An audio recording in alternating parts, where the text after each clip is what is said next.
Namassarvebhyaha. Here is another video with some interesting Nyayas. Nyayas are proverbial statements. They are not exactly like proverbs, but they are statements which observe the nature of things around us, and from that derives the lessons that will help us in our day-to-day life, or also help us in understanding difficult concepts. They sometimes have popular short folk tales behind them, so they are very interesting. And the best part is you can quote them in your day-to-day conversations, irrespective of the language you are speaking.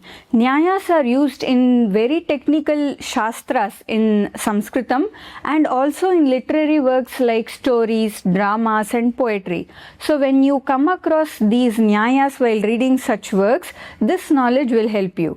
Before going into the Nyayas, here is an announcement. I am starting the next batch of Prarambha, which is a Sanskrit course for adult beginners. Kids about 10 years of age can also join. In this course, I teach spoken Sanskrit and also grammar from the very basics. The lessons are pre-recorded and you will have lifetime access to them. Plus, for 4 months, there will be live classes where you can clarify all your doubts with me and can also practice spoken Sanskritam with your group.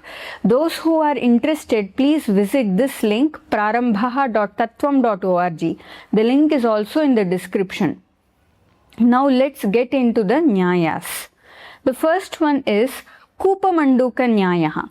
Kupaha means well and Mandukaha means a frog. To understand this Nyaya, you must listen to this story. Once, a frog that lived in the sea by chance came out of the sea. While it was searching for its way back to the sea, it accidentally fell into a well. There lived another frog inside the well. Seeing a stranger enter the well frog came to the sea frog and asked where he actually came from. The frog replied that I came from the sea. The well frog asked, how big is the sea? The sea frog says, sea is very big. Then the well frog asks, is it as big as my thigh? The sea frog says, it's much bigger than your thigh. Then the well frog asks, is it bigger than both my thighs put together? The sea frog says, yes, sea is much bigger than that. Then the well frog asks, is the sea bigger than the well? The sea frog says, yes, sea is much bigger than the well. It is very vast and there is no limit for the amount of water it has. The well frog laughs and says, you are a liar. There can be nothing bigger than the well. The Kupa-manduka Nyaya is used when people with their limiting ideas believe that whatever they know is the ultimate reality. They are not open to new ideas and new thoughts. I have come across many such people in my life. It is a waste of time to convince them. I am sure you too would have come across such people. And during my growing years, if I was not open to something new, like my mother would ask me to go to some summer camp or something so that I meet people, but if I resisted that, if I said I don't want to go anywhere, I want to be at home, she would tell me, don't be like a Kupa-manduka. The next Nyaya is Akasha-paricchinna Nyaya. Akasha is sky, Paricchinna means dividing. Akasha-paricchinna means dividing the sky. Can you cut the sky into pieces? Can you divide the sky? It is impossible. This Nyaya is used when you try to divide or limit something that is infinite in nature. When you read Vedanta literature, you will come across a mention of this Nyaya. Next is Ushtra-kantaka Nyaya. Ushtraha means camel and Kantakam means thorn and Bhakshana means eat. It is said that camels love to eat cactus which has lot of thorns on it. The camel's mouth bleeds when it eats the thorns, but the camels love this bad habit of theirs and they just cannot leave it even if it is so painful. I am sure we all have certain habits that we know are not good for us and they cause us harm. Yet, because it has become a habit and we find comfort in it, we are not able to give it up. This is Ushtra-kantaka Nyaya. The next one is Kantha-chamikara Nyaya. Kantha is neck and Chamikara is gold. So Kantha-chamikara means the golden necklace. A lady who was wearing a golden necklace was searching for the same necklace everywhere. When she asked someone for the necklace that she was searching, she was asked to feel her own neck. This Nyaya is used when people already have something within them or something with them, but they are searching for it everywhere.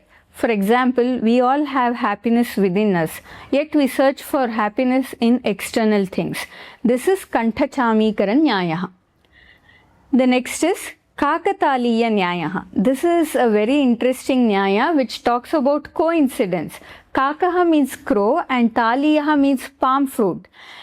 It so happened that a crow sat on a palm tree, and exactly at the same time a palm fruit fell down from the tree. In reality, the sitting of the crow does not have anything to do with the falling of the fruit. It is just a coincidence. Very interestingly, this Nyaya is used in many Indian languages. I am very sure of the usage of this word Kakataliya in Kannada. In Kannada, for coincidence, people say Kakataliya. Let me know in the comments if this is used in any other language too. I think it is used in other Indian languages too. Let me know in which other language it is used. Next is Kukkuta-dhvani Nyaya. Kukkutaha is a rooster and dhvani is the sound. How does a rooster crow in the morning? I'll try my best to do like the rooster. I'm sure I cannot do it as nicely as the rooster, but I'll try my best. Coo-coo-coo-coo. You see how gradually the length and the pitch and the volume increase in the crowing? Initially the rooster starts with a low pitch, short coo, and then makes it coo, slightly longer and slightly higher pitch, and then coo, more longer, more high pitch, more volume. Similarly, we too should go step by step to achieve something instead of taking a big leap at once. If someone you know has not exercised at all and suddenly has become health conscious, he or she wants to improve their health, and this person wants to at once do 2 hours gym on the very first day and wants to go on strict diet which is full of protein, then you can tell this person, please go by the Kukkuta-dhvani Nyaya. Kurmanga Nyaya.